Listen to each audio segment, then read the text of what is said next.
Mike McCool here in the Royal Examiner Studio, and with me today is Antoinette Funk. Antoinette is running for school board in the Happy Creek District. So welcome to the Royal Examiner. It's your first time here, right? It is. Thank you for having me. Well, thank you. And is this your first time in the realm of politics? It is. Well, boy, you're a first timer. We can pick on her. I mean, that's what we'll do. But so the first thing normally people want to know, why in the world do you want to run for the school board? Well, there's a multitude of reasons. I was approached about this position and approached that somebody thought I would be a good candidate. Okay. Actually, after talking with Jim Wells, and he had said, you know what, I think you'd be a good candidate to do this. So I thought about it, prayed about it, and decided that, yes, I think I would be a good candidate based on my experience. Sure. Well, some people ask, they talk about because you're an educator, by the way, aren't you? I am. And first of all, let's talk about some of the things you've done in your career, and then we'll talk about the school board. So tell us a little bit about what you've done and kind of the qualifications you have for this position. So I bring a very unique perspective to the table for that. I am an educator. I was a teacher of 3rd grade and 5th grade, and then I went on to get my master's. So I have been an administrator for the last 17 years. So I've been in education over 22 years, and I also have a doctorate in education. So, I know the insides of being an educator, what it's like to be right on the front lines, teaching our kids how to read, teaching our kids to develop the skills that they need to be lifelong learners. Well, that'll give us 2 doctors on the school board, wouldn't it? So we'll have to call her Dr. Funk from now on here. So, but all seriousness, being those experiences, you go from teaching to administrating. That's a big leap too, as you probably well know. My son-in-law is a teacher, and he does not want to. He's working. He's got like 2 masters. I said, well, just go on for your doctorate. I don't want to do that because that's a big leap into administration, and he really doesn't want to do it because he said it's so different than teaching. And I think he's a teacher at heart. But, it's good to know and let me tell you, a 3rd grade and a 5th grade, that gives you a good, well-rounded teaching experience, I would think. So you'll be able to bring the teacher's perspective as well as the administration side of things. The frontline perspective. What is it's like to be a teacher, what it's like to be a building principal, because in my current role as a building principal in another county, the first thing I do is I serve our students and I serve our teachers. And we work through, many different scenarios that come up in order to make sure our students are getting what they need. So oftentimes we see in education that, laws or stipulations are passed down to us from the higher-ups at the state level and the federal level. And, we question, well, when's the last time they've been in a classroom? Exactly. I was talking to someone today about that, and I said, I called them up on the phone, and the message was like 5 minutes before I had an option to select anything. And I said, so when they did answer, I said, did you ever call the number to check it out? And they made a comment, it's pretty long, isn't it? And I said, yes. And it's the same thing. It's like we talk about our Congress and our state, the legislators. I said, do they ever have to apply to these laws that they're passing? And I think it's the same thing in any organization.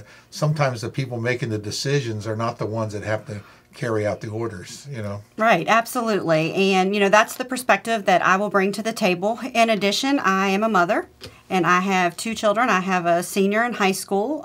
So, we've done the whole gamut of schooling, obviously. Yeah. And I have a freshman who has special needs and multiple special needs. And throughout his educational experience thus far, we have experienced a little bit of everything, from homeschool to private school, and, public school as well. And the support you get from the public school or you don't get. Absolutely. And, I'm very well educated on IDEA and the services that we can provide and make available, to parents.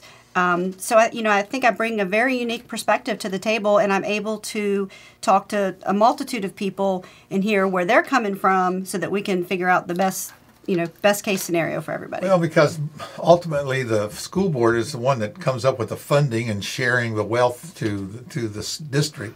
And sometimes, we have these great intentions and really needs but we have to balance that out for the monies we have, and this is where you have a hard decision as being an educator and a school board member. Where am I going to? I got to really balance that out, I guess. Right. Cut the mother in half. One of those type of things.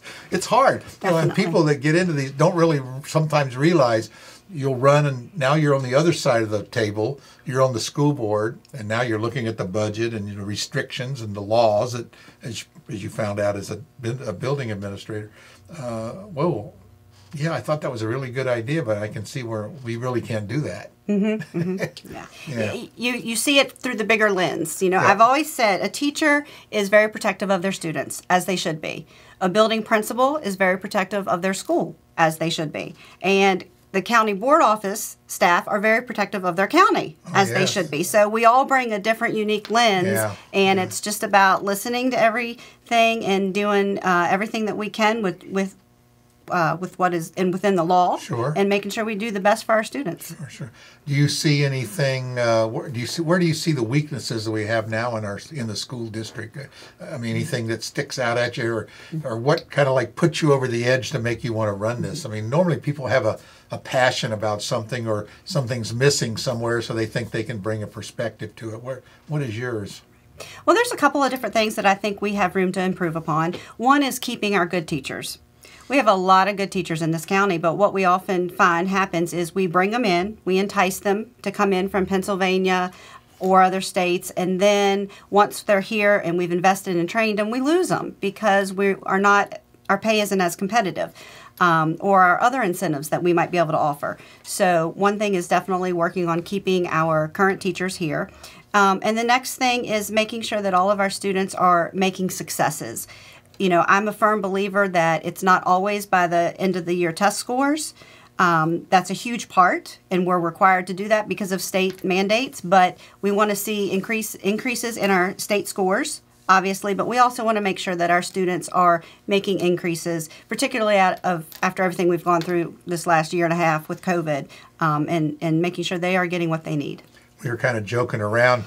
We were looking at when you're hiring some of our students in the future, you're going to ask them, "What year did you graduate?" "Oh, maybe we'll skip this one. We'll go on and and it's kind of joking, but there's something to be said. How much did they miss? Yeah, absolutely. And as a parent, that's something I worry about for my son. He's going to be a 2022 graduate, and he had a portion of his high school career was virtual. So is he going to be able to compete with other students when he goes off to college and makes those choices? And as a parent, I work daily to make sure he's getting what he needs. Well, and you wonder sometimes, well, even now, before COVID, the community colleges and the universities were spending a lot of time, a lot of students were, these 4-year degrees made 5 years degrees because so much remedial study that they had to do to kind of catch up, and that was in the good times.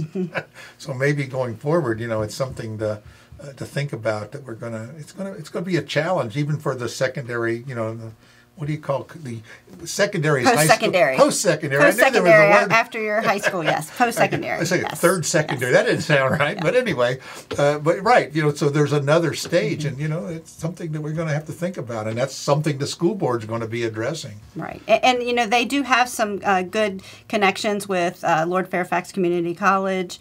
And just building upon what we already have in place and making those connections and those opportunities for our students stronger. Yeah. I always say that dual enrollment is probably one of the best things that's happened in the recent, to me. I look at it thinking, we've always had this, the gifted and talented program. Right. And when my kids were in school a long time ago, they were in it, and I took them out because all they did was just dump homework on them. And I thought, well, we're not challenging them. Maybe give them something a little different. And I said, why aren't you giving the 9th grader calculus? Well, he's only in 9th grade. We only teach algebra in the 9th grade. I said, well, the kid wants to do algebra or calculus. And so those are the kind of things that, I think we need to do, which we can do now in dual enrollment and AP classes. It's come a long way since my kids were in school. They've learned a few lessons, but those are the challenges that we're facing with a lot of these kids. I mean, you mentioned teacher retention. Sometimes it's not the pay. Sometimes it's just the bureaucracy and the management team So, I mean, do you agree with that? Absolutely.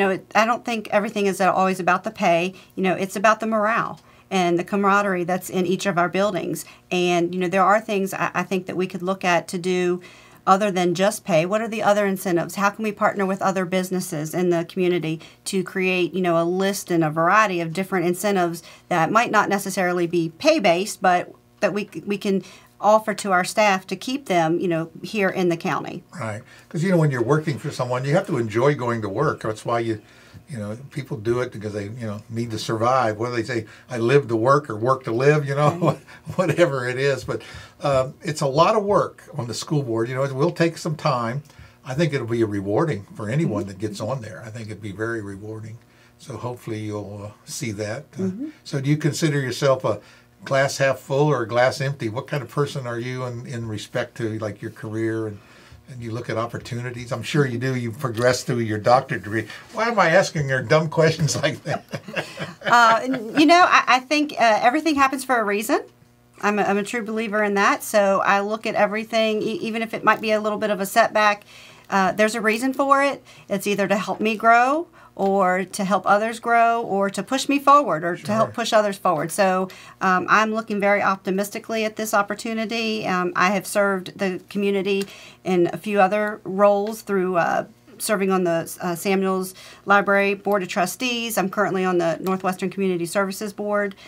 So I have lots of experience doing that, and I just look at this as another opportunity to help serve our community. That's great. That's great. Yeah, there's when I said that you got your doctorate, I said, that's being a lifetime learner. And I was talking to some of these kids the other day that, I can't wait till I get out of school. I said, this is just the beginning. I mean, you really need to say, I'm a lifelong learner, and I'm going to be doing something the rest of your life. I mean, I'm always, got something you got to read and study and learn a new skill or a set of something. It's always out there. And to go with an attitude that you're done is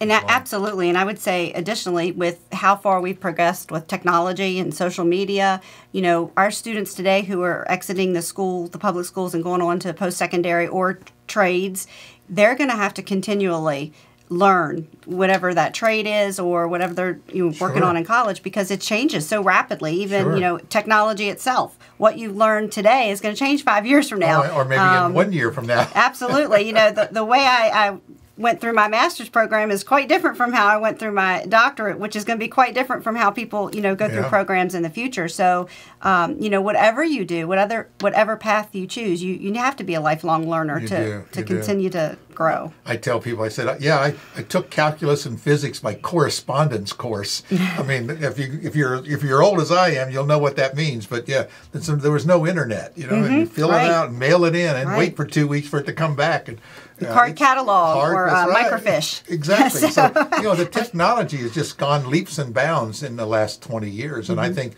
the next 20 will be even greater. And our education, I think this pandemic is kind of like they said the last pandemic we had forced a change in education, and I think this one will kind of force the next change as far as we're adapting to virtual learning, different kind of things that we have to do, the internet, and when accepting these changes when they're forced on you is sometimes a good thing. Yeah, absolutely. And it's given us an opportunity to really work with our students to meet them where they are, all of our students, not just students who might be identified with needing additional assistance, but really figuring out, are they somebody who can be very successful in a virtual program? Sure. Do they need face-to-face? Is it a mixture of both? Right. So it's given us the opportunity to change what we always did, because just because we always did it doesn't mean it's always, the best thing to do. So we train our pilots now on video games, It's crazy. Someone told me what they were doing, the flight simulators for like these 777 jets, they go from simulator to flying the plane without any and taking passengers. I don't know if that's true or not, but that's what they said, because the simulator is so real. Wow. And the machine, the airplane is nothing, it's exactly like the simulator. And so they said that pilots now can go from one to the other and not know the difference and can fly. So, I mean, that's a big change from the hours and hours. And that's just not piloting, but it's a lot of jobs have done that. by using the technology. So So, we'll hope to see. absolutely. So as a school board member, you're going to have your, technology cut out for you, so to speak. Keep looking at it. But Antoinette, it's really great. We're going to talk to you again. I told Antoinette we're not going to ask her any hard questions in the first go around. We just I want her to come back, so I don't want to scare her off. But there's a lot of things that the public wants to know, where our school board members and our other supervisors and people that are running, where do you stand on this and where do you stand on that? So as you're out and about in the community and you start to get this feedback, you'll be able to develop a little more questions and answers, and then we'll talk more about these things the next go around, and we'll see where you stand on, and on all this, all the hot topics that are going on right now. In fact, maybe the hot topics could change, and of course we do know that some of our school boards in the surrounding areas have been really there's been some volatile meetings, and I thought that might scare off some people running for school board, but it didn't. It seemed like more came, to run. So that's a good thing. So, Right. And I think it's great the public comes out and embraces community service and doing things like that. It's great, and I'm glad you did it. Well, thank you very much. And for anybody watching, you can certainly reach out to me via email or on Facebook, and all my information is there. That's right, and we'll put all that information at the bottom of on the bottom of the video too. Okay. So great, really, again, Dr. Funk, it was nice talking to you. I really appreciate it, and we will see you here soon. All right, thank you very much.